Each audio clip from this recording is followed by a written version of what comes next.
The lecture hall fell silent when Professor Chen asked the question.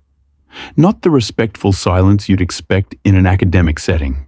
The wrong kind, the kind that comes before laughter. "Can anyone," she said, tapping the hollow display, "explain why a species would evolve pack-bonding behavior with non-sentient predators?" I watched the Valorian in the third row. Kesethor, son of the High Chancellor, leaned back in his seat. His crest flared the particular shade of amused condescension I'd come to recognize after 3 cycles at this university. "Because," he said, not bothering to raise his hand, "they were too primitive to recognize the difference." The room rippled with clicking mandibles and chittering. Agreement. I kept my own translator off. Didn't need it to understand mockery. Professor Chen smiled. "Not the expression humans make when they're happy. The other one." She advanced the slide. An image appeared. A 4-legged creature with teeth and a human child, faces pressed together. "This," she said, voice perfectly level, "is called a dog. The human in this image is 3 standard years old. The Canis familiaris is descended from an apex predator that once hunted human ancestors for food." Kesethor's crest flattened slightly. "The child's name was Emily Chen," the professor continued, advancing to the next image. A military personnel file. "She died at age 27 in the First Contact War. The dog's name was Sergeant Buster. He served 8 years in explosive detection. Also died in the war." She looked at Kesethor, still smiling. "They're buried in the same grave. The human government approved this with full military honors." For a dog. Nobody was laughing anymore. I should have realized it then. The accent that didn't quite map to any registered colony. The way she never elaborated when students asked about her homeworld. How she always used past tense when discussing human civilization. But I was Thren. We're investigators by nature, archivists by culture. We don't jump to conclusions. I would spend the next 3 cycles regretting that particular genetic trait. Because Professor Chen wasn't lecturing about humanity, she was testifying. I keep a notebook. Physical, analog. The other students think it's a pretentious affectation. Why write when you can record, archive, cross-reference in real time? But Thren memory is imperfect for moments.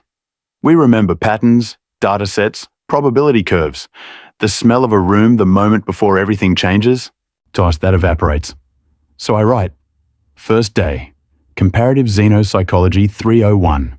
Professor Human. Didn't give homeworld. Nobody asked why. Should have asked. The amphitheater seated 200. 163 enrolled. We filled maybe half, unusual for a mid-tier elective. Word travels fast at Galactic U, though. New professor, unknown species. Humans were still novelty, still exotic. 17 years since first contact, and most of the aligned worlds had only seen them through filtered diplomatic channels. Professor Chen walked in carrying actual paper. Not even proper parchment, thin, wood pulp sheets that rustled. She set them on the lectern without ceremony, surveyed the room with dark eyes that lingered a half-second too long on each student, like she was indexing us. "This course," she began, no preamble, no introduction, will challenge every assumption you hold about intelligence, culture, and survival." Kesethor snorted. Quiet, but meant to carry. His 4 friends in the adjacent seats all did their species equivalent. The Valorian superiority complex is not subtle. Professor Chen's eyes fixed on him. Didn't blink. Humans blink less than most species. Predator trait. They forget to do it when focusing. "Something amusing, Mr. Kesethor?" He leaned forward, crest fully extended now. Confidence display. "Just surprised, Professor, that you'd claim we have assumptions that need challenging when humanity's civilization is, 12,000 years old? The Valorian ascendancy celebrated its 140th millennium last cycle. 139,812 standard years," Professor Chen corrected. No inflection. "Give or take 30 years depending on which calendar reformation you're referencing." Kesethor's crest wavered. You're correct that human recorded civilization is younger. Our oldest verified written language is approximately 6,000 years old. We spent considerably less time than your people in the hunter-gatherer phase. She advanced the holo display. An image appeared, a human figure, primitive clothing, holding a sharpened stick. Surrounding it, dozens of much larger creatures, teeth, claws, things built to kill. We got efficient at the hunting part quickly. Thor recovered. Necessity. Death World natives always develop faster early-stage tool use, compensating for physical inadequacy. This was the consensus position. I'd read the papers. Humanity's homeworld, Earth they called it, registered 9.2 on the hazard index. High gravity, aggressive megafauna, extreme climate variation, toxic plant life, predators in every biome. The logic followed. Desperate species develops tools, develops cooperation, survives long enough to reach space. Tale as old as the aligned worlds. 37 known Death World species in the databases, all following similar patterns. Professor Chen smiled. The wrong one again. Tell me, Mr. Thor, how many species has the Valorian ascendancy rendered extinct? The room temperature dropped. Not literally. Thren don't feel temperature the way warmbloods do, but the social temperature. You don't ask that question, not in polite academic discourse. Thor's crest flushed purple. Our expansion was necessary for 47, Professor Chen said, sentient species. I'm not counting non-sapient extinctions because we'd be here until next cycle. 47 cultures, languages, art forms, philosophies. Gone. Do I have the number correct? Silence. I ask, she continued, voice perfectly level, because humans have rendered exactly one sentient species extinct in our entire history. She paused. Ourselves. I wrote that down. Themselves? The holo display shifted. Video footage. Primitive, low resolution, the kind you see in archaeological archives. A massive mushroom-shaped cloud rising over a city. Hiroshima, Professor Chen said quietly. August 6th, 1945. Earth calendar. Humans discovered atomic fission. 6 years later, we used it to kill 80,000 of our own people in 9 seconds. Another image. Different city. Another cloud. Nagasaki. 3 days after Hiroshima. 70,000 more. The lecture hall had gone completely silent now. Even the Metherians in the back, who communicate through constant low-frequency humming, had stilled. By 1986, Professor Chen continued, humans had built enough nuclear weapons to sterilize our entire planet 60 times over. We called it Mutually Assured Destruction. MAD. We built weapons specifically designed to end our species and every other species on our world, and we aimed them at ourselves. She looked around the room. We didn't use them. The slide changed. An image of Earth from orbit, blue and white and green, achingly beautiful in the way only homeworlds are. Do you know why? No one answered. Because, Professor Chen said, we were terrified, not of death. Humans have never feared death. We were terrified of what we'd lose. The art, the music, the stupid, pointless, beautiful things we'd made. The stories. She advanced the slide. A painting appeared. Human figure, hands outstretched toward a divine figure. Michelangelo's creation of Adam, though I wouldn't learn the name until later. We were terrified of losing this. Another slide, musical notation. Bach's Cello Suite No. 1. And this, another, a simple equation. E equals mc squared. And this, she looked at Thor. Your people spent 140,000 years building an empire.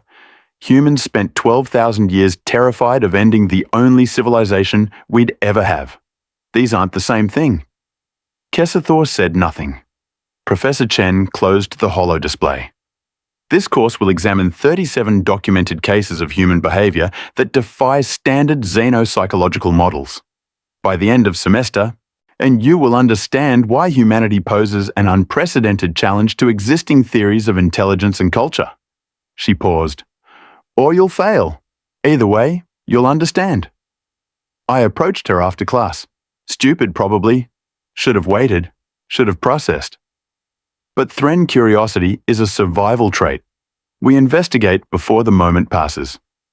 Professor Chen was collecting her paper notes. Still hadn't noticed me. Professor? She looked up, smiled. The normal kind this time, the one that reaches the eyes. You're Thren, correct? Archivist subspecies? Yes, Professor. My name is Velketh, second year xenopsychology major. Minor in historical conflict resolution. 3.7 GPA. You write in a physical notebook. I felt my dorsal ridges flush. You researched your students? I read the roster. She tapped her temple. Eidetic memory. Your genetic quirk. 1 in 10,000 humans have it. That's useful. Sometimes. She returned to her notes. Not dismissive, just efficient. Humans are task-oriented when they want to be. May I ask a question, Professor? You're going to regardless. Thren students always do. Why did you say humanity rendered itself extinct? She stopped, set down the papers, looked at me with those too dark, too focused eyes. I said humans rendered exactly one sentient species extinct in our history. I didn't say we were dead. But the human civilization that built the Sistine Chapel, composed the Brandenburg Concertos, and split the atom doesn't exist anymore, Velketh. It ended in the First Contact War. What came after is something else. I don't understand. You will? She picked up her papers. Read chapter 3 before next lecture. We're covering pack bonding behavior.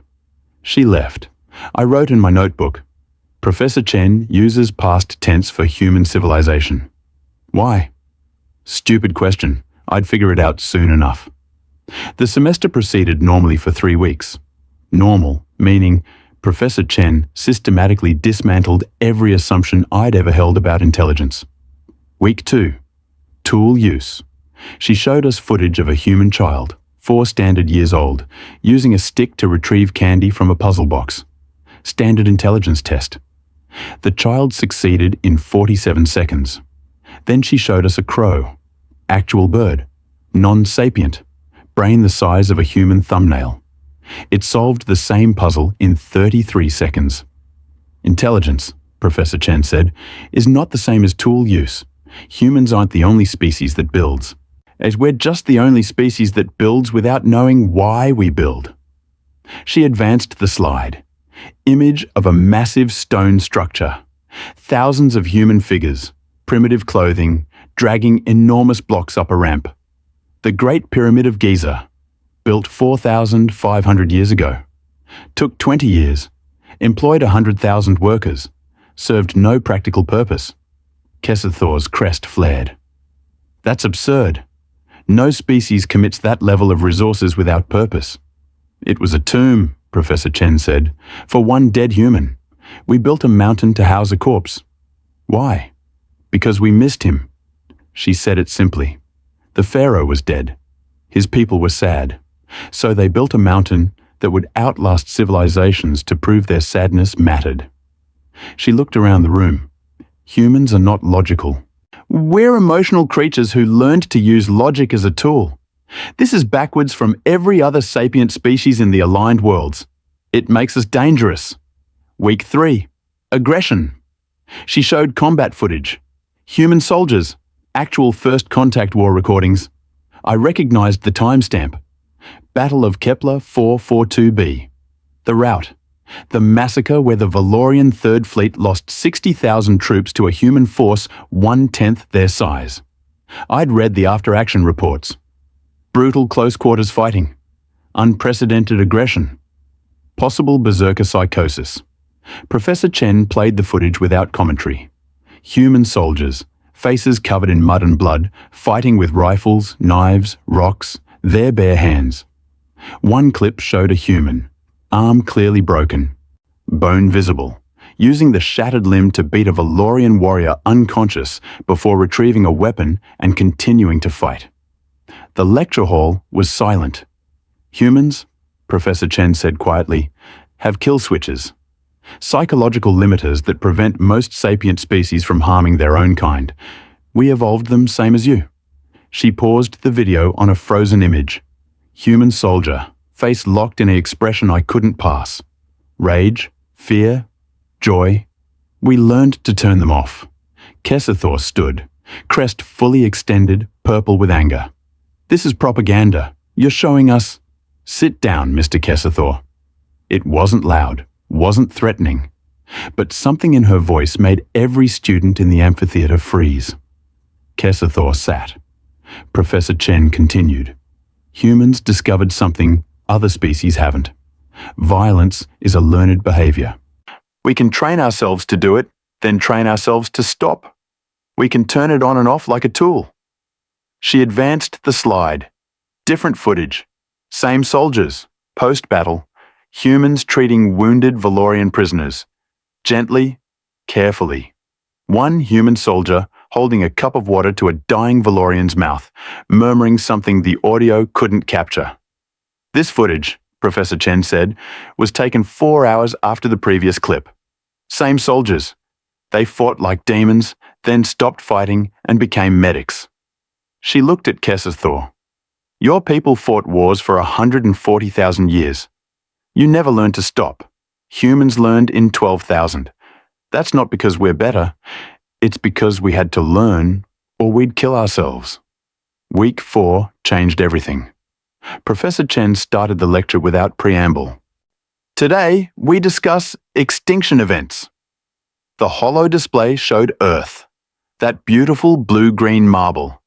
Humans have survived 5 mass extinctions on our homeworld, asteroid impacts, supervolcanic eruptions, ice ages. We're the only species in galactic U that evolved on a planet actively trying to kill us through geological catastrophe. She advanced the slide. A timeline appeared, marked with red dots. Ordovician Silurian, 85% of species extinct. Humans not evolved yet. Late Devonian, 75% extinct, still not evolved. Permian Triassic, 96% of species extinct. The Great Dying, still not evolved. The timeline continued. Triassic Jurassic, 80% extinct, getting closer. Cretaceous Paleogene, 76% extinct. The asteroid that killed the dinosaurs. She looked at us. Humans evolved 66 million years after that impact. We're the descendants of the things that survived the apocalypse. Kessathor raised his hand this time. Progress. Professor, this isn't unique. Several species evolved post-extinction. None evolved because of extinction, Professor Chen interrupted. Humans didn't just survive the aftermath. We thrived in it. Our primate ancestors specialized in unstable environments. When the climate shifted, other species died. Ours adapted. She changed the slide. Graph showing climate variation over millions of years. Earth's climate has oscillated between Ice Age and greenhouse 73 times in the last 4 million years. Humans evolved during the most unstable period in our planet's history. We're genetically optimized for catastrophe. I was writing furiously now. Genetically optimized for catastrophe. This manifests in strange ways, Professor Chen continued. Humans have a psychological phenomenon called disaster bonding. When faced with existential threat, we don't fracture. We consolidate. We become more cooperative, more innovative, more efficient. She pulled up new footage. Human civilians during what looked like a natural disaster. Building collapsed, fire, smoke. But instead of fleeing, humans were running toward the destruction, pulling others from rubble, organizing, helping. This was the 2025 Tokyo earthquake, 9.2 magnitude, 30,000 dead, and humans ran toward the danger. Another slide. Different disaster, same behavior. Hurricane Katrina, 2005. Flooding, infrastructure collapse. Humans formed impromptu rescue teams. Another, September 11th, 2001. Terrorist attack, 3,000 dead. First responders ran into burning buildings. She looked at us. Humans don't have a flight response to catastrophe. We have a fight response. But we're not fighting the disaster. We're fighting alongside each other against it. The slide changed. Image of a human in a strange suit, standing on a grey cratered surface. Earth visible in the background, small and blue. July 20th, 1969. Humans landed on their moon. Do you know why? No one answered. Because two rival human nations were competing to see who could get there first. We turned the space race into a war by proxy, and that competition pushed us to accomplish in 1 decade what should have taken a century. She smiled. The wrong smile. Humans weaponize everything, including hope. I stayed after class again. Couldn't help it. Professor Chen was erasing the holo display manually, using a cloth instead of the automated system. Odd habit. Professor? Velketh, regular schedule now. May I ask about the First Contact War? She stopped, didn't turn around. That's not on the syllabus. I know, but you keep mentioning it, and all the footage you show ends before 2157. Observant. I'm Thren. She resumed erasing. What's your question? What happened to human civilization? Long silence. We met the aligned worlds, she finally said. We were excited, terrified, hopeful. We sent our best diplomats, our brightest scientists, our most eloquent artists. We wanted to make a good impression. And the aligned worlds decided humans were a threat. She set down the cloth, turned to face me. Too aggressive, too unpredictable, too human. The Valorian ascendancy led the coalition vote. 37 worlds agreed. Our humanity must be contained or eliminated. I felt my dorsal ridges go cold. The war. 3 years. Earth was blockaded. Our colonies glassed. We lost 4 billion people. Professor, We won, she said quietly. That's the part they don't tell you. Humans were outnumbered 1,000 to 1. We won anyway. How? Professor Chen picked up her papers. Same way we always win, Velketh. We refused to lose. She walked toward the door, then paused. Next lecture is about pack bonding. Don't skip it. That's when things get interesting. She left. I wrote in my notebook, 4 billion dead. They won anyway. How? Week 5. Pack bonding lecture. The amphitheater was full now. Word had spread. Students from other departments filed in, standing room only. Kesethor sat in his usual spot, but his crest was muted. Respectful. Said Professor Chen noticed the crowd. Raised an eyebrow. Popular suddenly. She set down her papers. Fine. Let's give you a show. She activated the holo display.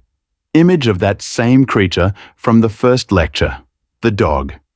Canis familiaris. Domestic dog. Descended from grey wolves. Apex predators that hunted early humans for food 40,000 years ago. She advanced the slide. Human child and dog again, sleeping together. Now they sleep in our beds. Another slide. Human soldier, full combat gear, with a dog wearing matching gear. Fight in our wars. Another. Old human, clearly ill, hand resting on a dog's head. Die with us. She looked at the crowd. Humans domesticated our predators, not through domination, through friendship. We found baby wolves, fed them, and their descendants became dogs. And we turned enemies into family. Kesethor raised his hand. Professor, with respect, many species practice domestication. No, Professor Chen said flatly. Domestication implies control. Humans don't control dogs. We partnered with them. There's a difference. She pulled up a video. Human and dog playing. The human threw a stick. The dog retrieved it, brought it back. They repeated this, over and over. No purpose, no goal. This is called fetch. The dog gains nothing. The human gains nothing. They do it because it makes them both happy. She advanced to another video. Human crying. Dog pressing against them, making soft sounds. This is called comfort. The dog has no genetic incentive to do this. They do it because they care. Another video. Old dog, clearly dying. Human holding them, weeping. And this is called grief. The lecture hall was silent. Professor Chen's voice was very quiet now.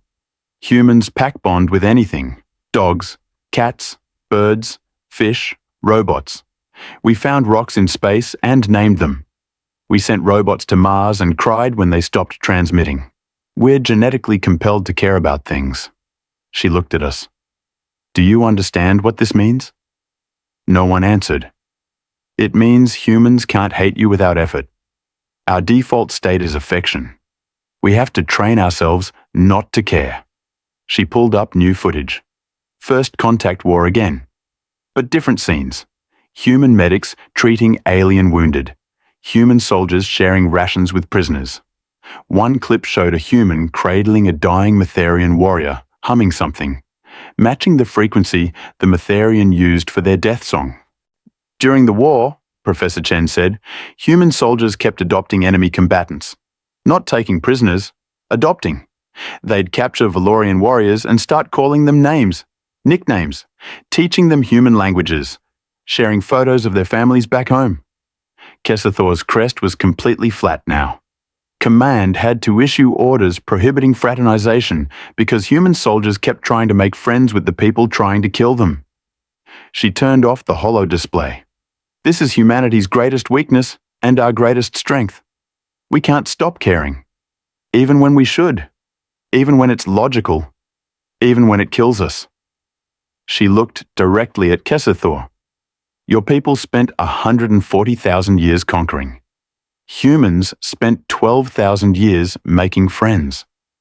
When the war started, you thought you'd break us by killing us. You didn't understand. We'd already broken ourselves 100 times over. We knew how to survive loss. She picked up her papers. Class dismissed. I caught up with her in the hallway. Had to jog. Humans walk faster than Thren. Professor Chen. She stopped, turned. That Metherian in the footage. The one the human soldier was humming with. Yes? The soldier knew the death song?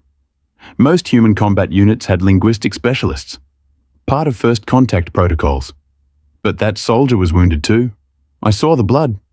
Professor Chen nodded slowly.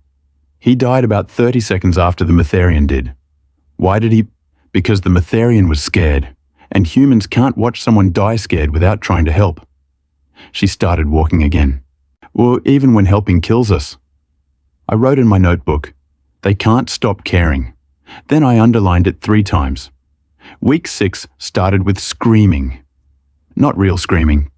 Audio playback. Human voices distorted through vacuum and failing communication equipment. Professor Chen let it play for 47 seconds before cutting it off. The silence after was worse. That, she said, was the Columbus, Earth colony ship. 17,000 civilians, 4,200 children. The Valorian Fourth Fleet destroyed it during the opening salvo of the war. She pulled up an image. Debris field. Metal twisted into shapes metal shouldn't make. No survivors. The ship was clearly marked as non-military. Transponder broadcasting civilian status on all frequencies. The Valorian commander ignored 17 hails requesting confirmation of non-combatant status. Kessathor's crest had gone completely white. Professor, my father never mentioned. Why would he? Professor Chen's voice was perfectly level. It was strategically sound. Destroy human expansion capacity. Demoralize the population. Standard conquest doctrine, yes? She advanced the slide. Another debris field. The Magellan, 12,000 civilians. Another. The Vasco da Gama, 9,000 civilians. Another. The Zheng He, 21,000 civilians. She kept clicking, kept showing wreckage, didn't stop. The lecture hall had gone absolutely silent. Even the Metherians. The aligned worlds destroyed 47 colony ships in the first month of the war. Total civilian casualties, 683,000. Mostly children. Colony ships carried whole families. She turned to face us. Humanity had been in space for 96 years. We'd built 32 colonies. You destroyed all of them in 40 days. Kessathor's voice was barely audible. We were following orders, yes. The aligned worlds wanted to make a statement. Humans were dangerous, unpredictable. Better to end the threat quickly. Professor Chen pulled up a new image, a planet. Green and blue and beautiful. This is New Terra, our first successful colony. 60,000 people, self-sufficient. They'd been there for 30 years, had built cities, farms, schools. She clicked. The planet was grey now, cracked, lifeless. The aligned worlds glassed it. Orbital bombardment. 72 hours of sustained fire until the surface temperature reached 2,000 degrees. She zoomed in, showed what was left of a city. Fusion shadows on melted stone where people had been standing when the fire came. We found one survivor, a child, 8 years old. She'd been in an underground shelter, listened to her family die on the communicator. Professor Chen's hands were shaking, just slightly. I was Thren. I noticed these things. The child's name was Emily Chen. The lecture hall went cold. Your daughter, someone whispered. A Draven student in the back. Professor Chen didn't confirm, didn't deny. She just advanced the slide. The new image showed a tactical map. Solar system, red markers surrounding a blue-green planet. After the colony ships, the aligned worlds moved on Earth itself. Full blockade. The 370 warships. Nothing in, nothing out. She highlighted several positions. The plan was simple. Starve them. Earth was importing 40% of its food from off-world colonies. Cut the supply, wait 6 months, negotiate surrender. Kessathor had recovered some composure. That's standard siege doctrine. It is, Professor Chen agreed. And it would have worked against any rational species. She smiled. The wrong smile. Humans aren't rational. The map changed, showed Earth's orbital space, dotted with thousands of tiny markers. Within 2 weeks of the blockade, human civilian ships started ramming aligned warships. The room erupted. Questions. Disbelief. I just sat there writing. Civilian ships. Ramming. Professor Chen raised her hand. Silence. Not military vessels. Civilian freighters. Saw personal yachts. Tourist shuttles. Humans loaded them with everything they could. Fuel, cargo, people who volunteered, and aimed them at your blockade. She pulled up footage. Grainy, shot from a Valorian warship. A small ship, couldn't have been more than 40 meters, approaching at high speed. The Valorian vessel fired. Missed. The human ship impacted. The explosion was massive. That ship was called Hua's Lucky Fortune, a civilian cargo hauler. Captain Hua Wei-Ming volunteered, took his ship, packed it with every volatile chemical he could find, and rammed a Valorian cruiser. She clicked. This is the Julia's Promise, a family yacht. Julia Rostova and her 2 adult children volunteered. Survived the approach long enough to impact. Another click. The Free Bird, tourist shuttle, held 40 people. All 40 volunteered. She kept clicking, kept showing footage. Ships ramming warships over and over. In 3 weeks, humans destroyed 87 aligned vessels using civilian ships. Not a single ship that volunteered survived. She stopped the slideshow. The aligned worlds called it terrorism. Humans called it Tuesday. My hands were shaking too now. I set down my pen. Couldn't write. Professor Chen noticed, made eye contact, looked away. The blockade held, she continued. But the ramming attacks forced the aligned fleet to maintain a wider perimeter. This created gaps. Humans exploited them. New footage. Small ships, actual military this time, darting through the blockade. Fast.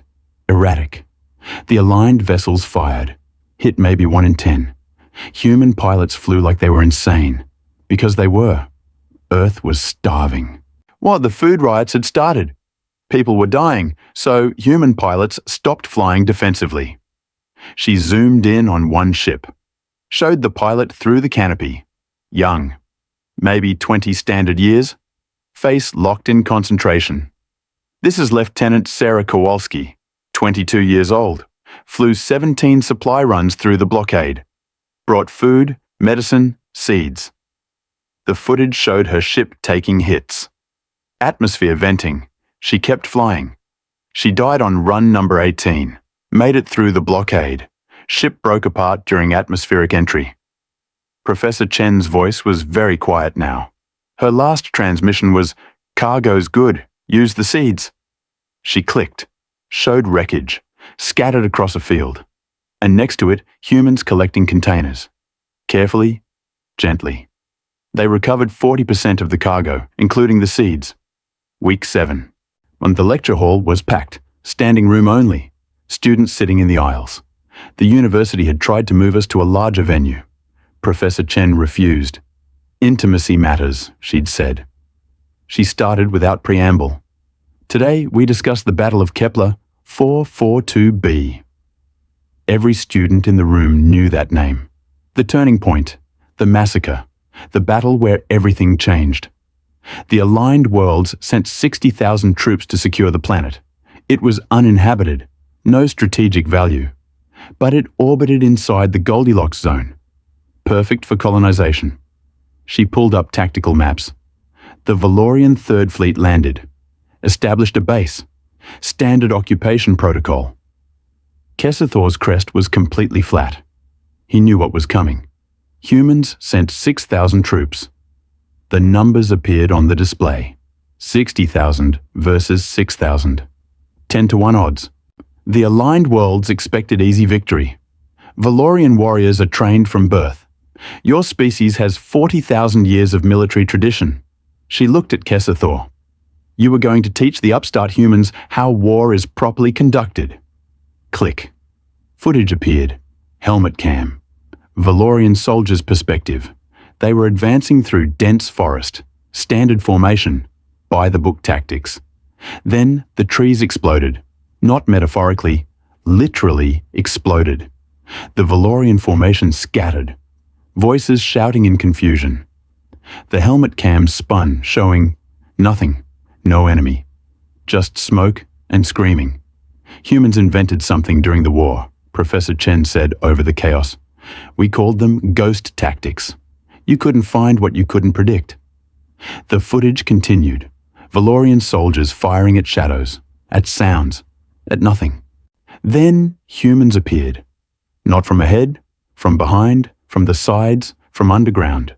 The Valorian soldiers never had a chance. Humans didn't fight like soldiers, Professor Chen said. We fought like hunters, because that's what we are. She showed more footage. Different angles. Different battles. All the same pattern. Humans appearing from nowhere. Fighting with rifles, knives, improvised weapons. Fighting with their hands. One clip showed a human soldier using a sharpened stick, actual wood, no tech, to kill 3 Valorian warriors before being shot. The soldier kept fighting for 6 more seconds before collapsing. This is what terrified the aligned worlds, Professor Chen said. Not human strength, not human technology. The fact that we wouldn't stop. She pulled up medical reports. Alien script, translated to common. Valorian combat doctrine assumes enemies retreat when casualties exceed 20%. It's logical. Preserve forces, regroup, re-engage with advantage. She highlighted several passages. Humans kept fighting with 90% casualties. Kept fighting with broken bones. Kept fighting while bleeding out. Click. A human soldier, missing an arm, using their remaining hand to fire a weapon. Click. A human soldier, legs shattered, dragging themselves forward with their arms. Click. A human soldier, visibly dying, using their body to shield a wounded comrade. The aligned worlds couldn't understand. Why didn't humans retreat? Why didn't they surrender? Why did they keep fighting when logic said stop?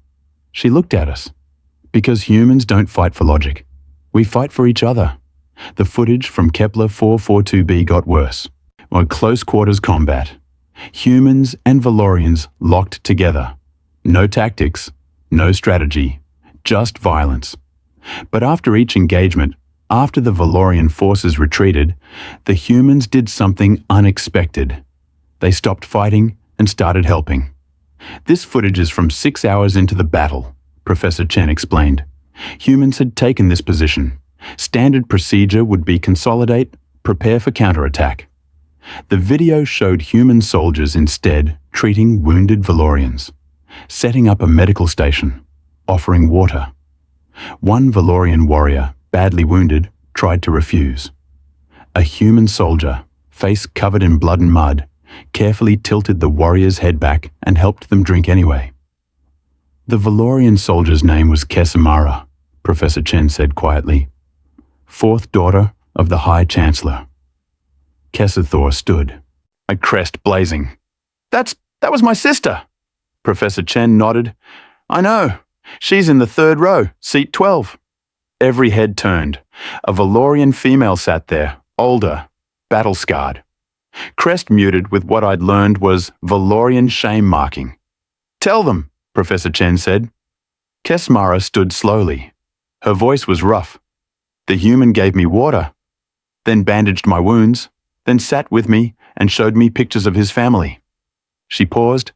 His name was Sergeant James Chen. The room went absolutely silent. Professor Chen's husband, Kesamara continued, he showed me photos of his wife, his daughter. He told me about Earth, about his home, about what he was fighting for. Her crest flickered. Then the counterattack came. He picked up his weapon and killed 6 of my squadmates. Then he was shot. He died next to me. She looked at Professor Chen. His last words were, "Tell my family I tried." Professor Chen's face was completely blank. Thank you, Kesmara. You can sit. Kesmara sat. Professor Chen turned back to the display. Humans compartmentalize. We can care and kill simultaneously. It's not hypocrisy, it's survival. Week 8, guest lecturer. Professor Chen wasn't there when I arrived. Instead, a human male stood at the lectern, old, scarred, missing his left eye, the socket covered with a patch. I'm Colonel Marcus Webb, he said. I commanded human forces at Kepler 442b. Professor Chen asked me to speak today. His voice was rough, like he'd spent years screaming and his throat hadn't recovered. She wants you to hear it from someone who was there.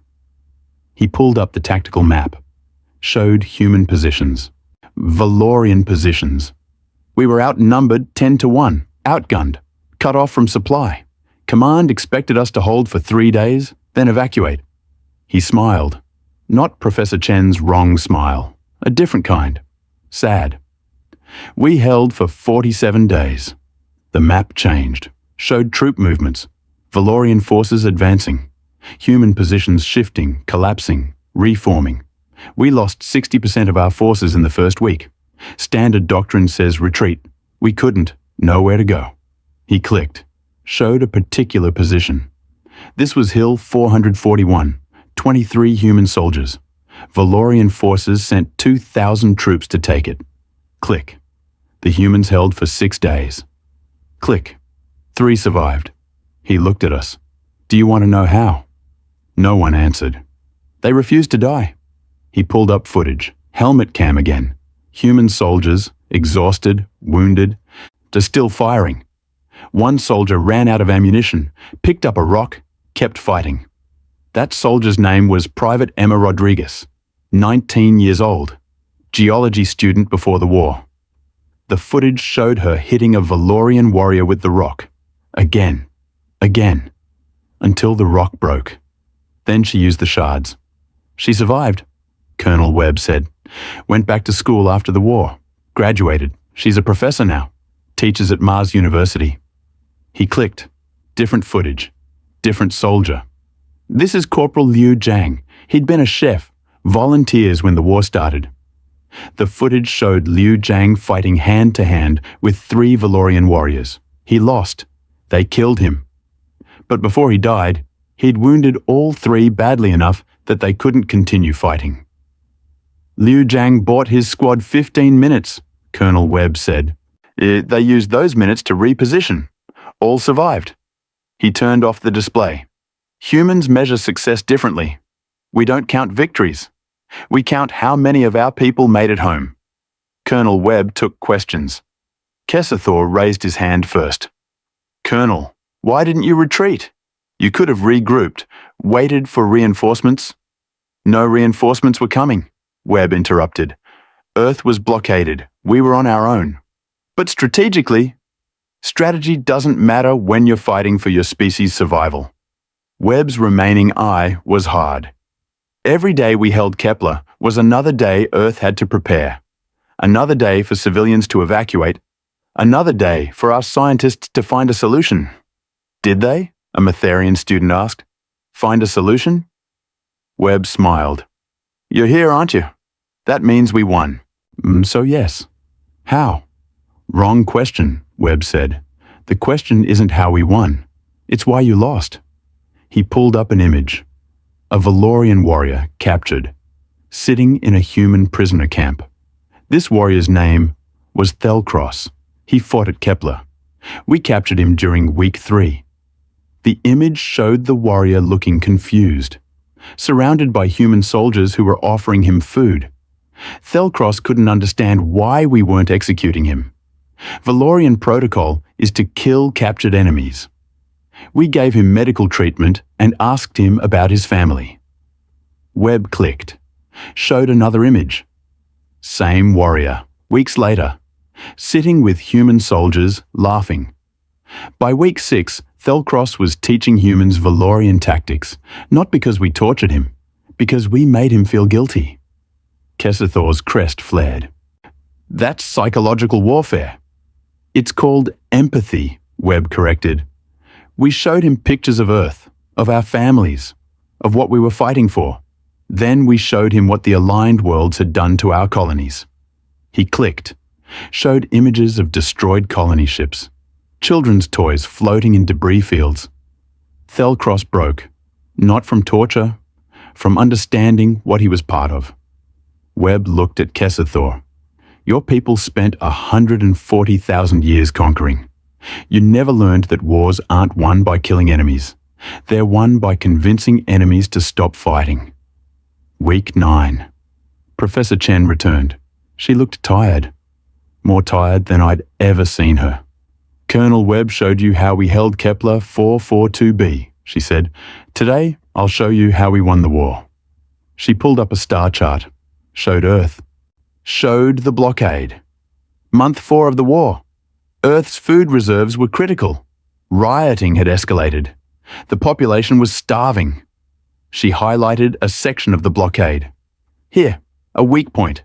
3 aligned vessels, holding position near Jupiter's orbit. Click. Humans sent everything we had. Every ship, every pilot, every resource. The display showed hundreds of ships. Civilian, military, improvised vessels cobbled together from spare parts. We called it Operation Exodus. The tactical display, animated, showed human ships approaching the blockade. The aligned vessels opened fire. Ships started dying. We lost 40% of the fleet in the first hour, Professor Chen said quietly. Kept going. The animation continued. More ships died, but some broke through. 60% by hour 2. Kept going. More ships. More deaths. But the survivors were through the blockade now, heading for Earth. 80% casualties by the time the last ship reached Earth. She froze the animation, showed the survivors, 12 ships out of hundreds. But those 12 ships carried enough supplies to feed Earth for 6 weeks. She turned to face us. The aligned worlds expected humans to surrender when the casualties became unsustainable. You didn't understand. We'd already decided casualties were irrelevant. Click. New footage. Earth. Crowds greeting the supply ships. Humans weeping. Celebrating. Those 12 pilots became heroes. We built monuments, wrote songs, told their stories to our children. She paused. 8 of the pilots died from injuries sustained during the run. They lived just long enough to see Earth one more time. The semester was ending. Week 12. A final lecture. Professor Chen stood at the lectern with no notes, no holodisplay, I've spent 12 weeks showing you why humans are dangerous. Today, I'll tell you why we're still here. She looked at us, at Kesethor, at Kesmara, at all the students who'd come expecting easy credits and found something else. The aligned worlds lost the war because you made a fundamental error. You assumed humans wanted to win. Silence. We didn't. We wanted to survive. There's a difference. She started pacing. Unusual for her. Professor Chen was usually perfectly still during lectures. Winning means defeating your enemy. Survival means lasting one more day than they expect you to. Humans aren't built for victory. We're built for endurance. She stopped, looked at Kesethor. Your people spent 140,000 years winning. You conquered 47 species, built an empire, established dominance. She smiled, the wrong smile. Then you met a species that refused to lose. That's different from winning. Losing is giving up. We don't know how to do that. Click. She'd activated the display after all. Footage appeared. The end of the war. Diplomatic chambers. Representatives from the aligned worlds sitting across from human negotiators. The peace talks, Professor Chen said. 3 years after the war started. 4 billion humans dead. 87 aligned worlds economically devastated, and we sat down to talk. The footage showed a human woman, young, maybe 30 standard years, speaking calmly to a room full of aliens who'd tried to exterminate her species. That's Ambassador Rachel Foster. She lost her entire family in the colony purges. Her wife, her children, her parents. The footage showed Foster presenting terms, not demands. Terms. She asked for 3 things. 1. Recognition of humanity as a sovereign species. 2. Reparations for the destroyed colonies. 3. A formal apology. Kesethor's crest flared. We gave you nothing. You gave us everything, Professor Chen corrected. You recognized our sovereignty. That meant you acknowledged we existed, that we mattered, that we weren't just pests to be exterminated. She clicked, showed a document. Treaty of New Geneva. No reparations, no apology, just recognition and a promise not to attack Earth again. She looked at us. Humans accepted, because we didn't need you to admit you were wrong. We needed you to stop killing us. The lecture ended. Students filed out, quiet, thoughtful. I stayed. Professor Chen was collecting her papers. Still using the physical ones, still organizing them by hand. Professor? She looked up, smiled. The normal smile. Last question of the semester, Velketh? Why did you take this job? She set down the papers. What do you mean? Teaching alien students about human psychology, about the war, about everything you lost. She was quiet for a long time. Because someone has to remember, she finally said. The children who died on the Columbus, the pilots who died bringing food to Earth, the soldiers at Kepler who fought for 47 days. She picked up one particular piece of paper, showed it to me, a photo. A human male, smiling, a young girl, maybe 8 standard years, both wearing clothes that said, New Terra. This is James and Emily, my family. She set it down gently. They're buried on New Terra, under 2,000 degrees of melted rock. I couldn't even recover their bodies. I didn't know what to say. I teach, Professor Chen continued, because I need students to understand that humans aren't heroes. We're survivors, and survival isn't glorious. It's ugly and desperate, and sometimes it means watching everyone you love die while you keep breathing. She looked at me. But we keep breathing anyway. That's what makes us human. She picked up her papers. Good luck on your finals, Velketh. You've earned a passing grade. She left. I sat there for a long time, writing in my notebook. Humans aren't heroes. They're survivors. Same thing, maybe. Or maybe that's the point. Finals week came and went. I passed, obviously. Thren always pass. We're archivists by nature. Test-taking is genetic. But I couldn't stop thinking about Professor Chen's class, about the footage, about the numbers, 4 billion dead, 12,000 years of civilization gone. And somehow, humans were still here. I found myself in the university archives. We then built them naturally, 700 levels of stored knowledge, cross-referenced and indexed according to principles we'd perfected over 60,000 years. I was looking for information on the first contact war that wasn't in Professor Chen's lectures. The official records were sparse, sanitized. Military conflict between humanity and the aligned worlds, 2157 to 2160, concluded with Treaty of New Geneva. Sovereign status recognized.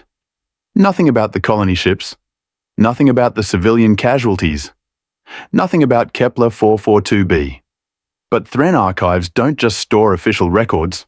As we store everything, every news broadcast, every personal log, every scrap of data that crosses our senses. I started digging. The first thing I found was a news report. Valorian State Media. Date: 2 months into the war. High Chancellor's Office reports swift victory against human insurgency. Enemy forces in disarray. Blockade of Earth system proceeding. According to plan.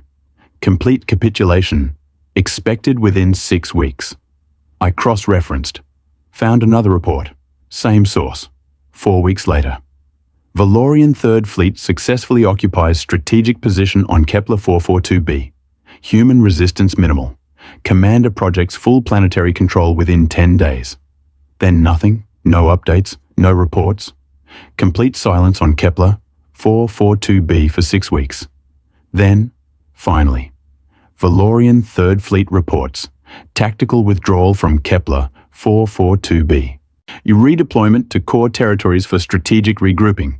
Casualties listed as moderate. Moderate. I found the actual casualty list. Had to decrypt it. Military files, 3 levels of security. Thren are good at that. 57,312 dead. Out of 60,000 deployed. 95% casualties. The Valorians had called that moderate and tactical withdrawal. I sat there, staring at numbers that didn't make sense. Humans had sent 6,000 troops. Lost 60%. 3,600 dead. And won. I kept digging. Found personal logs from Valorian soldiers. Most were standard, routine, boring. Then I found one from a warrior named Sheltoth. Dated 3 weeks into the Battle of Kepler 442b. Day 21. We control 70% of the contested territory. Our enemy forces reduced to isolated pockets. Victory is inevitable. Commander projects full pacification within 5 days. Day 22. Lost Hill 441 overnight. 30 warriors dead. Enemy forces unknown. We never saw them. They attacked from underground, from the trees. From positions we'd already secured and cleared. How? Day 25. Hill 441 retaken. Found evidence of human occupation. They'd built a network of tunnels, traps, fighting positions, in 4 days, with hand tools, while under constant fire. Day 28. Hill 441 lost again. 14 warriors killed. I'm starting to think the hill isn't strategic. The humans are just defending it to make us waste resources attacking it. Day 31. Confirmed. Hill 441 has no strategic value. The humans have been drawing us into a kill zone. We've lost 300 warriors trying to take a useless position. Day 35. I don't understand these creatures. We killed their commander yesterday. Confirmed kill, witnessed by 3 warriors. Today they fought harder, not demoralized, angrier, like killing their leader made them more dangerous.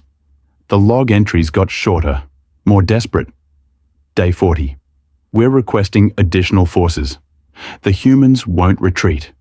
We have them surrounded, cut off from supply.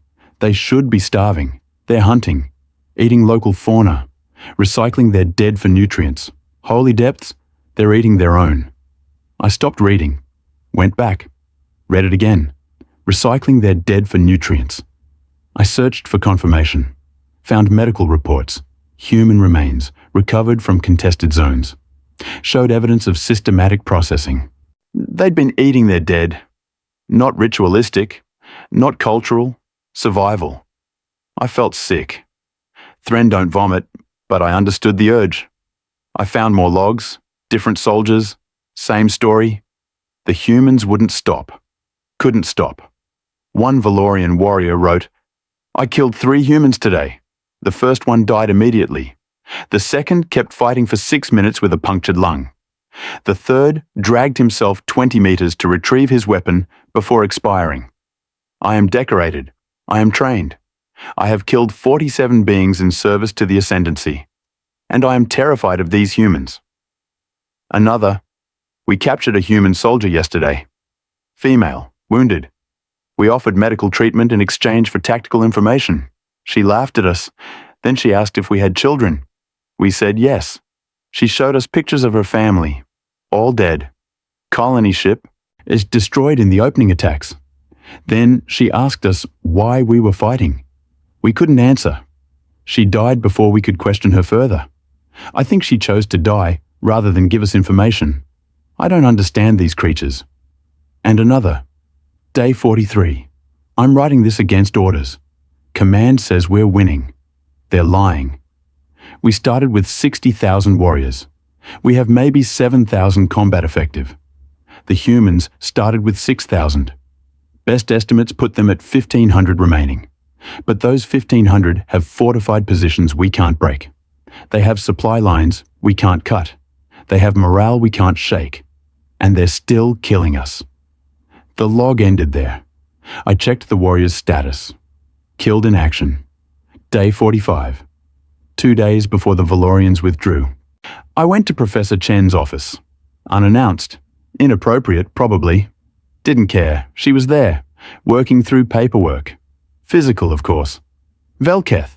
She didn't look up. "Semester's over. You don't need to visit anymore." I went to the archives. "Of course you did. You're Thren." I found the casualty reports from Kepler 442b. She set down her pen. Looked at me. "Did you? 95% Valorian casualties. 60% human. The Valorians called it a tactical withdrawal." "Technically accurate," Professor Chen said. "They withdrew. They chose to. That makes it tactical. They lost. They survived. Different thing." I sat without being invited. "Professor, the logs I found, the Valorian soldiers were terrified." "Good. They didn't understand why humans wouldn't retreat." Professor Chen smiled. The wrong smile. Did you find the answer?" "No." "You're Thren. Keep looking." She went back to her paperwork. I sat there for 3 minutes. She ignored me. "We ate our dead," I finally said. She stopped writing. "At Kepler, the soldiers, they were cut off from supply, so they processed the bodies of fallen comrades for nutrition." "Survival cannibalism," Professor Chen said quietly. "It's happened before. Arctic explorers, siege situations, plane crashes. Humans have a taboo against eating our dead, but will break it if necessary. The Valorians thought it was barbaric. It was barbaric." She looked at me. "War is barbaric. The Valorians just never had to be barbaric to win. Why not surrender? Why keep fighting when the situation was—" "We couldn't surrender," Professor Chen interrupted. "The aligned worlds had already made their position clear. Humans were a threat. Extermination or containment. Those were the options." She stood, walked to the window, looked out at the university campus. If we surrendered at Kepler, the aligned worlds would have interpreted it as weakness. They'd push harder. Earth was already starving. Our colonies were ash. If we showed even one moment of weakness, they'd exterminate us. "So you fought? So we died." She turned to face me. 3,600 humans died at Kepler, 442b. Do you know how many of them had military training before the war? I shook my head. 400. 400 actual soldiers. The rest were civilians, students, artists, engineers, parents. They volunteered because someone had to. She sat back down. And they died because they refused to let humanity die with them. I came back the next day, and the day after. Professor Chen didn't send me away. We didn't talk about the war directly. Thren don't push. We wait. On the fourth day, she showed me something. This arrived this morning, she said, handing me a data tablet. It was a message. From Thor. Professor Chen. I spoke with my father about the colony ships. He confirmed the orders came from High Command. He says they were following standard containment protocols. I don't know if this matters, but he asked me to tell you he's sorry. Not officially. He can't apologize officially. Political reasons, but personally, he's sorry. He also said you should know that after Kepler 442b, he argued against continuing the war. He was overruled. But he tried. I know it doesn't change anything, but I thought you should know. Thor Professor Chen set down the tablet.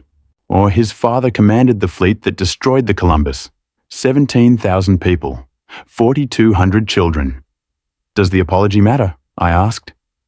She thought about it for a long time. No, she finally said. And yes, it doesn't bring them back. But it means he knows what he did. That matters. She looked at me. Humans need acknowledgement. We need to know that our pain is recognized. It's not enough, but it's necessary. Week 3 of the break semester. I was supposed to be home. Thren homeworld, visiting family. I stayed at the university instead. Professor Chen noticed. Velketh, don't you have somewhere to be? Working on a project. What project? I showed her.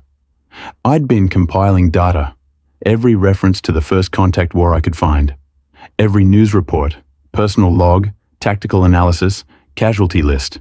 She cross-referenced, indexed, organized according to proper archival principles. A memorial, I explained. Digital. Anyone can access it. Every name, every story. Human and aligned worlds casualties. Professor Chen stared at the data structure. You've been doing this for 3 weeks? Thren don't sleep much, and I wanted to make sure it was accurate. She scrolled through the files, stopped on one section. You included the Valorian casualties. Of course. They died too. They were trying to exterminate us. Doesn't make them less dead. I paused. A warrior named Sheltoth wrote in their log about being terrified of humans. They died on day 45. They had 3 children. Their family deserves to know their story. Professor Chen was very quiet.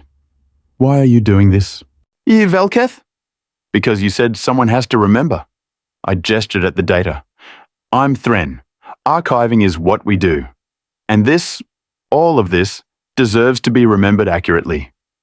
She closed the tablet, handed it back. Show me when it's finished. It's already finished. I'm just refining the interface. Then show me now. We spent 6 hours going through the memorial. Professor Chen corrected errors, added context, included stories I'd missed. She stopped on one entry. The Columbus. I'd listed every name. 17,438 people, including Emily Chen. Age 8. Professor Chen touched the screen. Just rested her finger on her daughter's name. She wanted to be a pilot, she said quietly. Like her father. They'd watch ships launch together. She'd narrate imaginary missions, give them voices. She smiled. The normal smile, but sad. She was silly, dramatic, loved terrible jokes. Her father taught her puns. God, the puns. She looked at me. She's been dead for 19 years. Sometimes I forget what her voice sounded like. I didn't know what to say. Thren don't have good emotional vocabulary. The memorial, I managed, it'll preserve her name. People will know she existed. Thank you, Professor Chen said. We sat in silence for a while. There's something else I want to show you, she finally said. Professor Chen took me to a restricted section of the university. Required 3 levels of clearance. Thren credentials got me through 2. Her human ID got us through the 3rd. What is this place? The Vault, she said, where Galactic U stores artifacts from extinct civilizations. She led me through rows of displays. Weapons, art, our technology, each labeled with species names I didn't recognize. She stopped at one display. Inside was a simple object, looked like a musical instrument.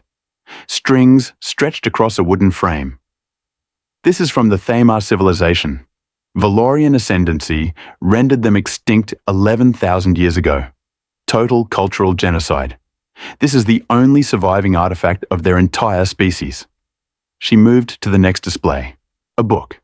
Pages yellowed. Text in an alien script. The Velmore poetry collection. Only surviving example of their written language. Another display. A child's toy. The Hess troll.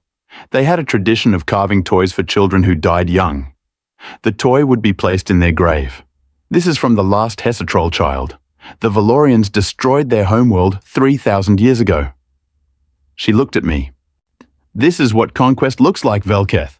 Entire species reduced to museum pieces. She walked to an empty display case at the end of the row. Galactic U prepared this case during the war. They were going to put human artifacts here after we were exterminated. The label was still there. Homo sapiens, Earth, 2157 to 2160. They'd already written our ending, Professor Chen said. 3 years. That's all they thought we'd last. She touched the empty case. We're still here. I published the memorial 2 weeks later. Made it public. Free access, full archive. The response was immediate. Thousands of downloads in the first day. Tens of thousands by the end of the week. Then the messages started. Most were from humans, thanking me, some crying, some angry that I'd included aligned casualties alongside human ones. One message was from a Valorian named Thel Cross, Colonel Webb's prisoner, the one who'd been taught empathy. Archivist Velketh, I found my name in your memorial, listed as Valorian POW Kepler 442b, survived, defected to human forces. I wanted to correct the record. I didn't defect. I surrendered. There's a difference. Humans showed me what I was fighting for. I realized I had no answer, so I stopped fighting. After the war, I went home. My family disowned me. I'm a coward in their eyes, a traitor to the ascendancy. But I'm alive, and the humans I fought are mostly dead. I don't know if that makes me lucky or cursed. Thank you for including my story, even though it's shameful.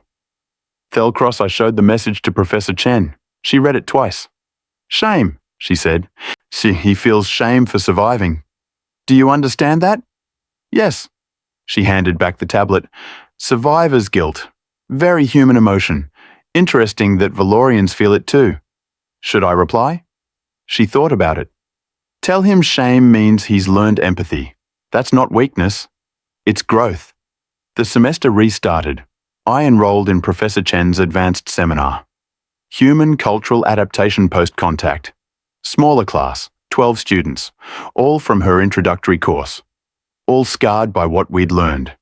Kesathor was there, and Kesamara. They sat together now. Professor Chen started without preamble. This course examines how humanity rebuilt after the war. We'll cover population recovery, cultural trauma, technological adaptation, and diplomatic integration. She pulled up statistics. Pre-war human population, 12 billion. But post-war, 8 billion. 4 billion dead in 3 years. The numbers hung there. Humanity lost 1/3 of its population. By comparison, the aligned worlds lost approximately 2 million across all combatant species combined. She looked at us. This course will be harder than the last one, because we're not discussing ancient history. We're discussing living trauma. Every human you meet lost someone in the war. Every single one. Kesamara raised her hand. Professor, how do humans cope with that level of loss? Professor Chen smiled. The wrong smile. Poorly. She clicked. Showed statistics on human mental health post-war. 73% of surviving humans show symptoms of PTSD. 61% have lost at least one immediate family member. 42% lost their entire family. Another click. The suicide rates increased by 400% in the 5 years following the war. We call them the silent casualties. People who survived the war but couldn't survive the peace. She paused. My husband was one of them. The room went absolutely silent. James Chen survived Kepler 442b.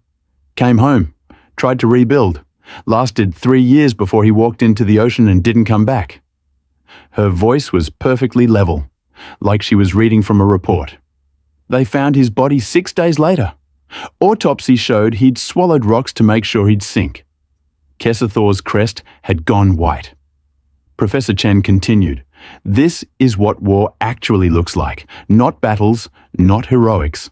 The aftermath, the survivors who wish they weren't." The seminar was brutal. Every week, Professor Chen showed us another aspect of human trauma. The week 2, orphanages.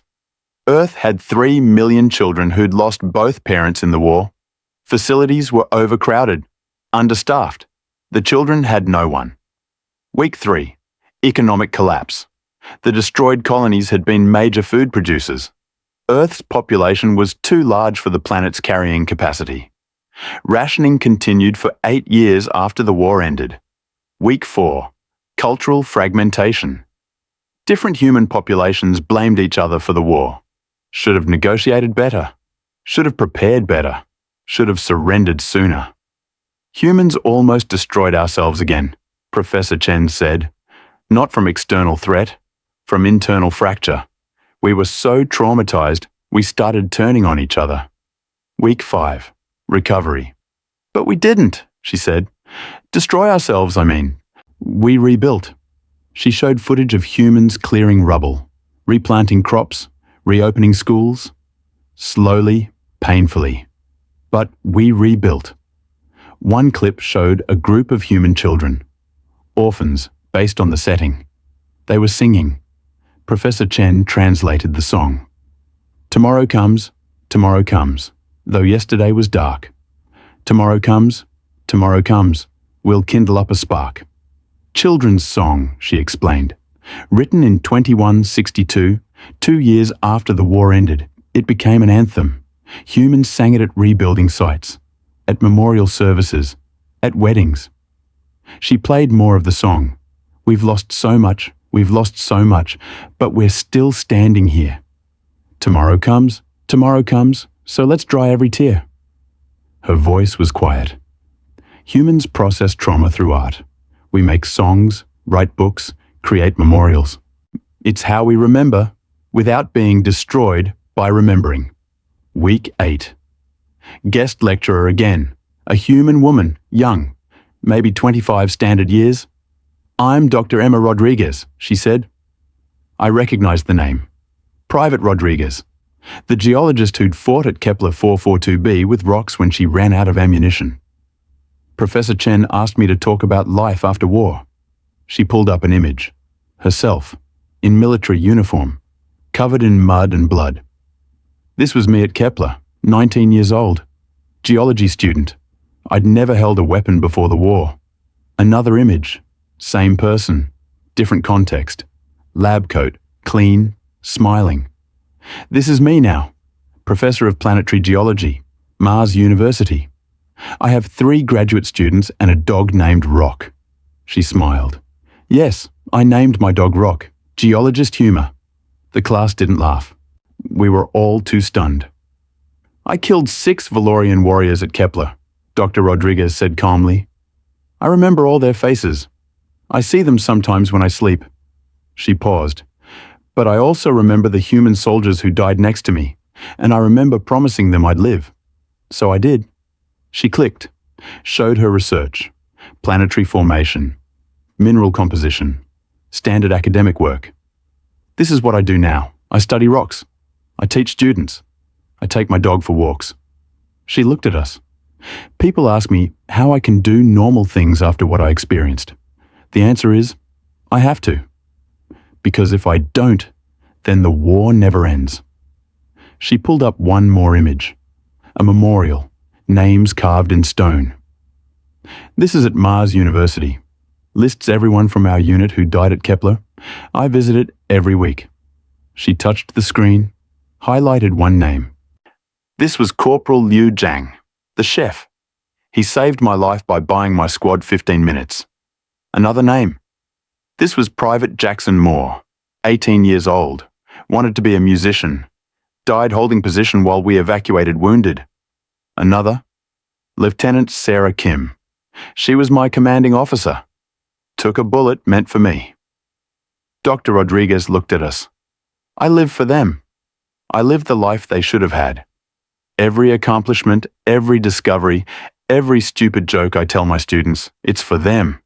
She smiled, sad but genuine. That's how humans survive trauma. We carry our dead with us, and we keep moving forward. The semester ended. I'd compiled enough data for a second memorial.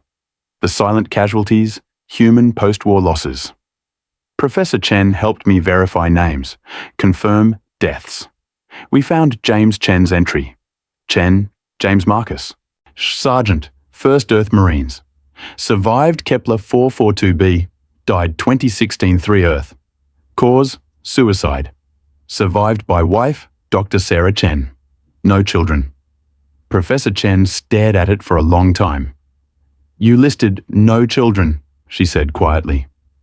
The records show Emily died before James, so technically no surviving children. She touched the screen. But he had a daughter. She deserves to be mentioned. I updated the entry. Survived by wife, Dr. Sarah Chen. Preceded in death by daughter, Emily Chen, died 2158. Professor Chen nodded. Better. Publication day for the second memorial. The response was even stronger than the first. Hundreds of thousands of downloads, thousands of messages. One stood out. From Ambassador Rachel Foster, the woman who'd negotiated the Treaty of New Geneva. Archivist Velketh. I found my wife in your memorial. Young Commander Lisa Foster, killed at the Battle of Titan. I've spent 19 years trying to make her death mean something. Thank you for ensuring her name is remembered. I have a request. Would you be willing to create a third memorial for the aligned casualties? I know you included them in the first archive, but I think they deserve their own recognition. The Valorian warriors who died fighting us were following orders. The Matherian soldiers didn't choose the war. The Draven crews were conscripted. They were as much victims as victors. Would you consider it? Ambassador Foster. I showed the message to Professor Chen. She read it 3 times. What do you think? I asked. I think she's right. Professor Chen handed back the tablet. The soldiers who fought us didn't start the war. They just didn't know how to stop it. Will humans accept that? A memorial for enemy casualties? Professor Chen smiled. The normal smile. Some will, some won't. Humans aren't united. We disagree constantly. Fight with each other.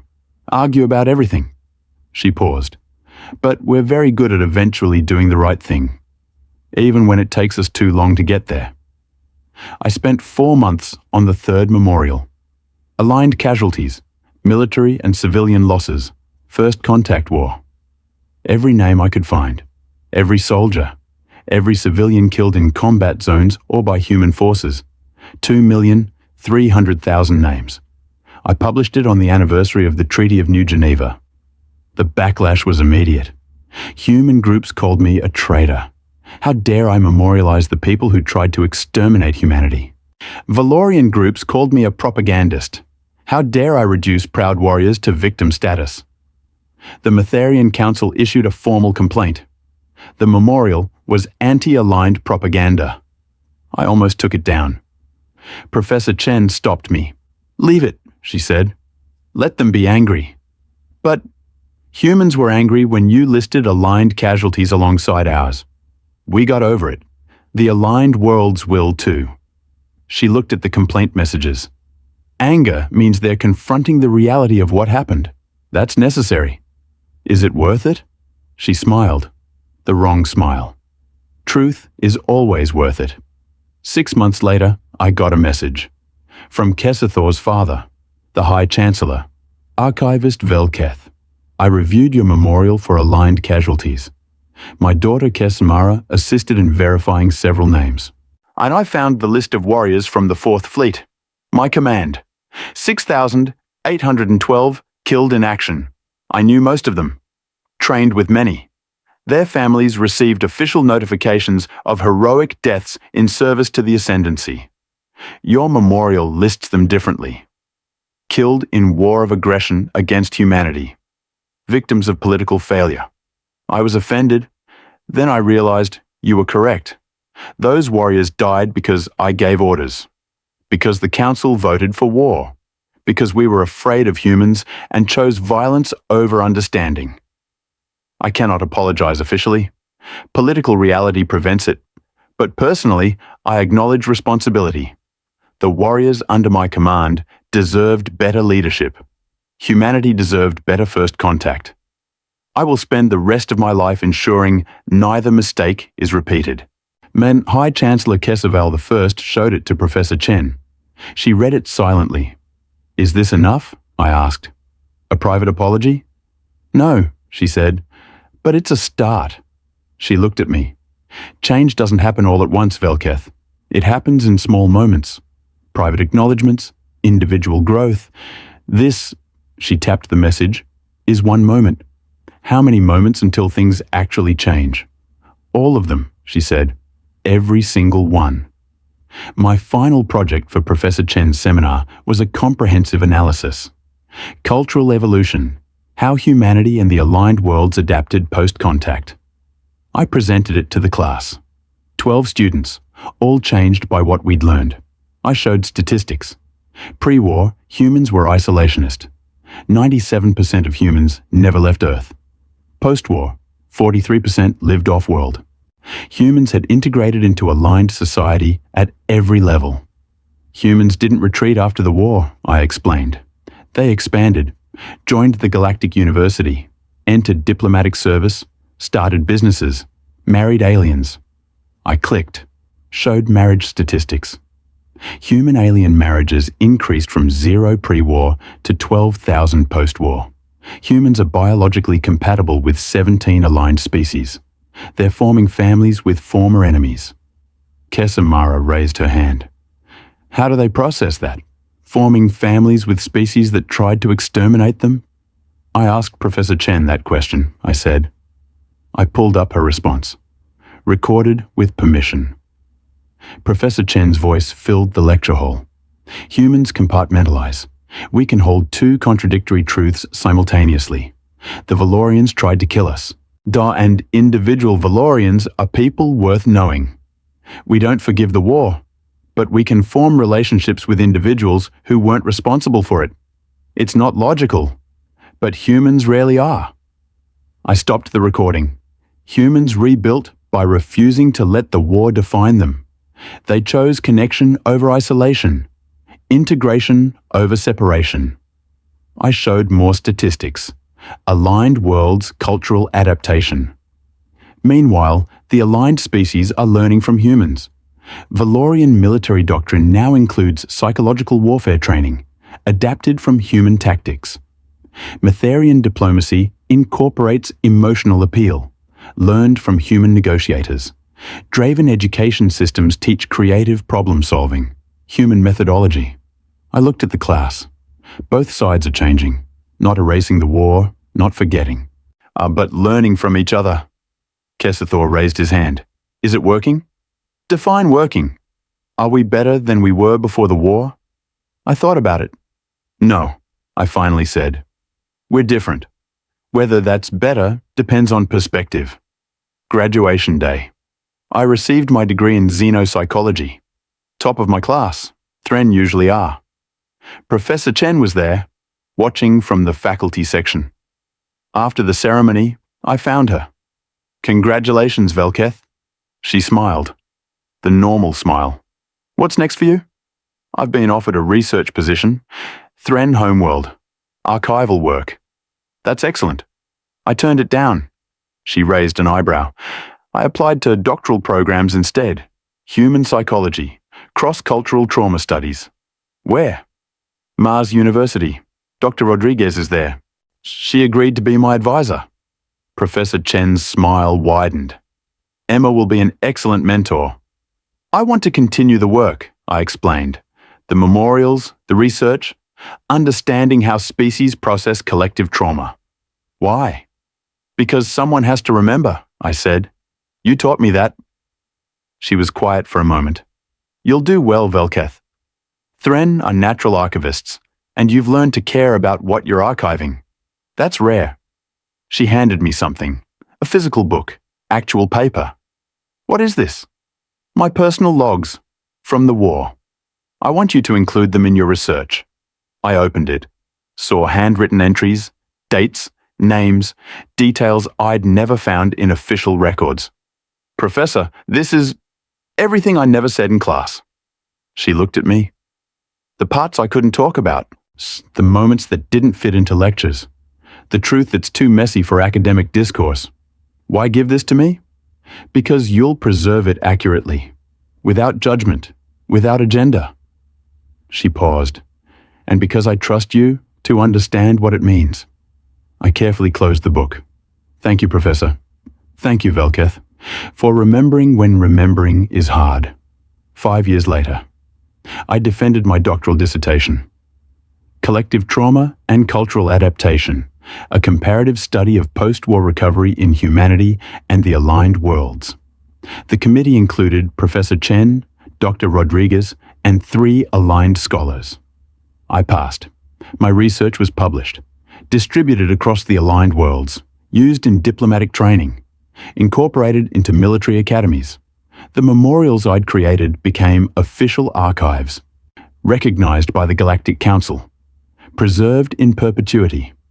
And humans kept rebuilding. Earth's population recovered to 10 billion. New colonies established, cultural institutions reopened, but the scars remained. Every human still lost someone in the war. Every human still carried trauma. They just learned to carry it while moving forward. 10 years after graduation. I received a message. Professor Chen was retiring. I traveled to Earth for her final lecture. The same amphitheater where I'd first learned about humanity. It was packed, standing room only, students from a dozen species, all there to hear her final words. She walked in carrying physical papers. Same habit. This is my last lecture, she began. I've spent 23 years teaching xenopsychology. Today, I want to talk about hope. She pulled up an image. Earth. That beautiful blue-green marble. When I was young, I thought Earth was forever, thought humanity was invincible. Then the war happened, and I learned we're fragile. She clicked, showed the destroyed colonies. I lost my daughter, my husband, my home, everything I thought was permanent. Another click. Showed post-war Earth, rebuilding, growing. But Earth survived. Humanity survived. Not because we're strong, because we're stubborn. She smiled, the normal smile. Humans are very, very stubborn. She showed footage of human children, playing, laughing, learning. These children were born after the war. They've never known a universe without the aligned worlds. To them, Valorians aren't enemies. They're classmates. Matharians aren't threats. They're neighbors. She looked at the audience. This is how change happens. Not through grand gestures, through children who grow up thinking differently. She clicked, showed a particular image, human child, maybe 6 years old, holding hands with a young Valorian, both smiling. This is my granddaughter. Her name is Emily, named for my daughter. The room went silent. Her best friend is Kesamara's daughter. They go to school together, study together, have sleepovers. She looked directly at Kesamara, sitting in the audience. Our grandchildren are friends. That's not justice. That's not forgiveness. But it's something. She turned back to the display. I spent 19 years angry, grieving, wanting revenge. Then I realized revenge wouldn't bring them back. Nothing would. She clicked, showed Professor Chen herself, young, standing with James and Emily, happy. So I chose to teach instead, to help the next generation understand what we did wrong. So maybe they won't repeat it. She looked at us. This is my final lesson. War is easy, peace is hard, justice is complicated, but hope is simple. She gestured at the image of the two children.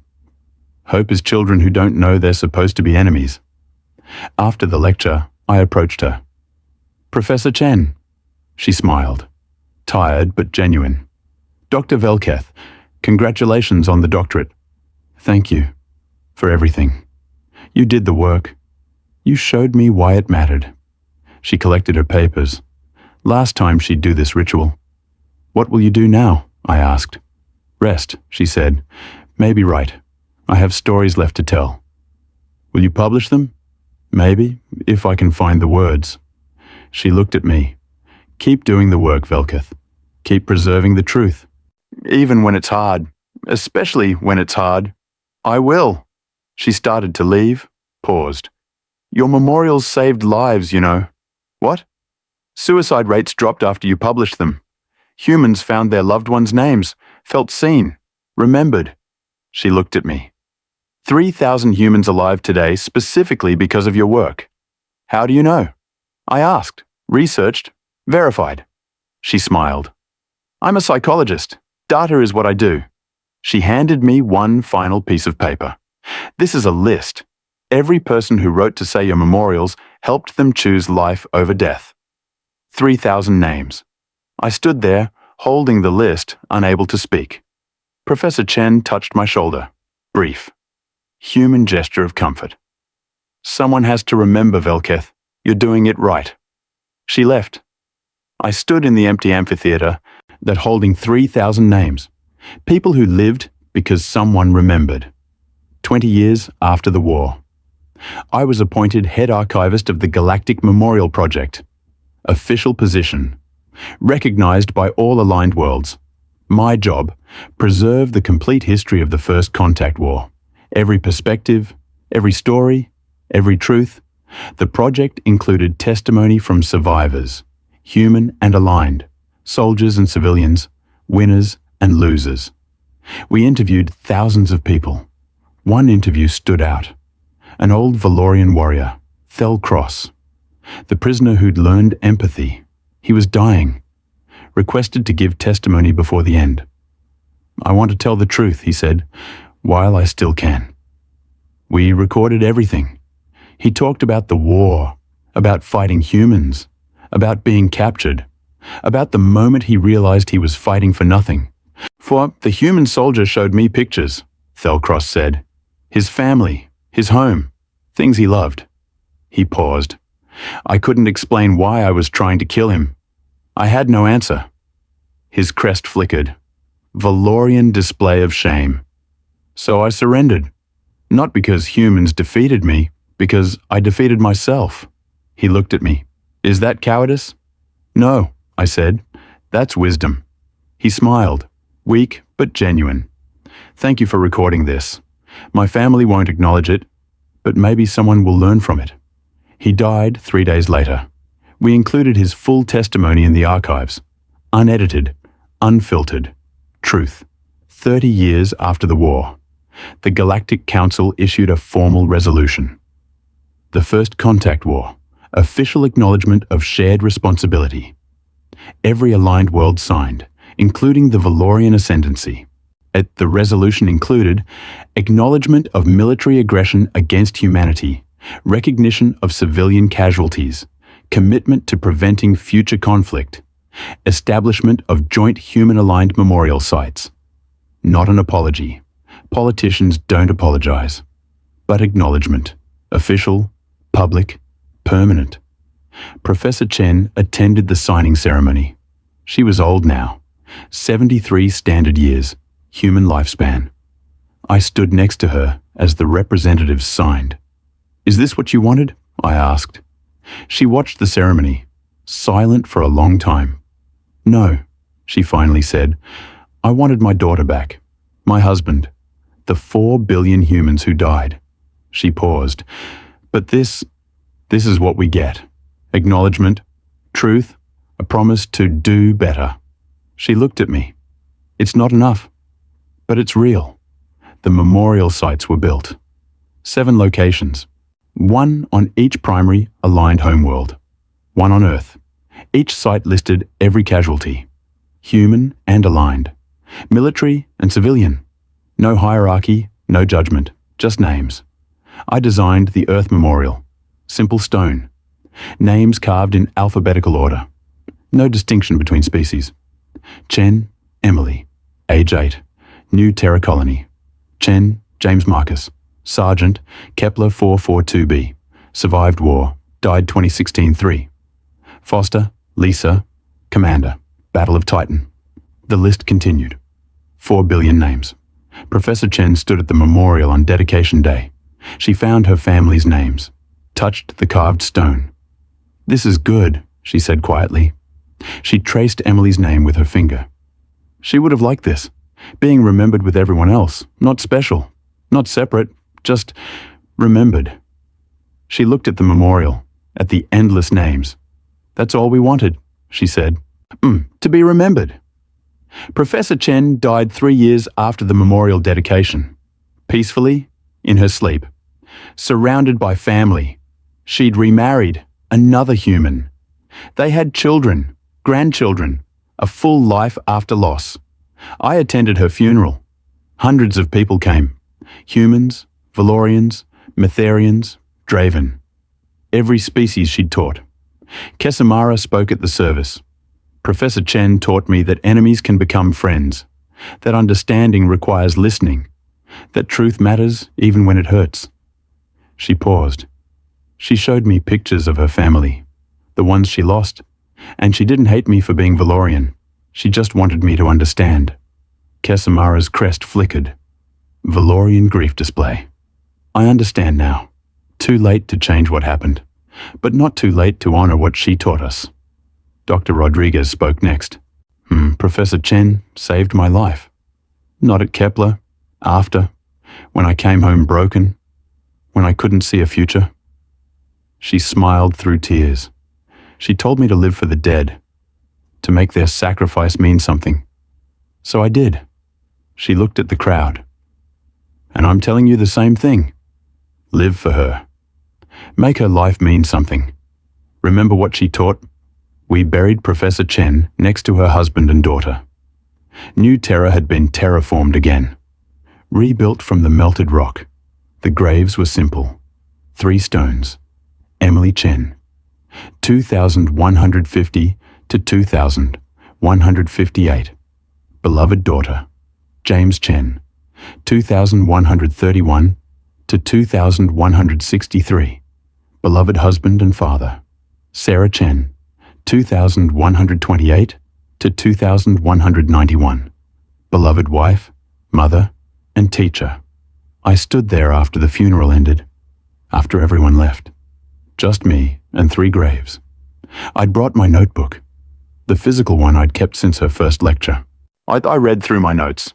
Years of observations, questions, revelations. The first entry, Professor Human. Didn't give homeworld. Nobody asked why. The last entry, she taught us that remembering is the only way forward. I closed the notebook, set it on her grave. "Thank you," I said, "for showing me why truth matters." The wind moved through the rebuilt trees. New Terra was alive again. And Professor Chen's family was together. 40 years after the war. I'm old now, by Thren standards. 120 years? I still maintain the memorials, still preserve the archives. Still remember, the Galactic Memorial Project has expanded. Covers not just the First Contact War, but all major conflicts in aligned history. Every war, every casualty, every story. We've documented 47 species extinctions, recorded the names of billions of dead, and we've ensured they're remembered accurately. No propaganda, no revision, just truth. It's hard work, emotionally draining. Some days I want to quit. Then I remember Professor Chen's words. Someone has to remember. So I do. And the next generation will continue. Because that's how change happens. Not through forgetting, through remembering, and choosing to do better. Final entry in my personal log. The First Contact War ended 40 years ago. The last surviving veteran died last week. Soon, no one will remember what it was like. The fear, the loss, the desperate struggle to survive. But the memorials will remain. The archives will preserve. The truth will endure. Humans taught us that survival isn't about forgetting trauma. It's about carrying it forward and refusing to let it define you. Professor Chen called it stubborn hope. I call it the most human thing I've ever learned. Humanity scoffed at for 12,000 years of civilization, then showed the aligned worlds what 12,000 years of survival looks like. We didn't understand. Now we do.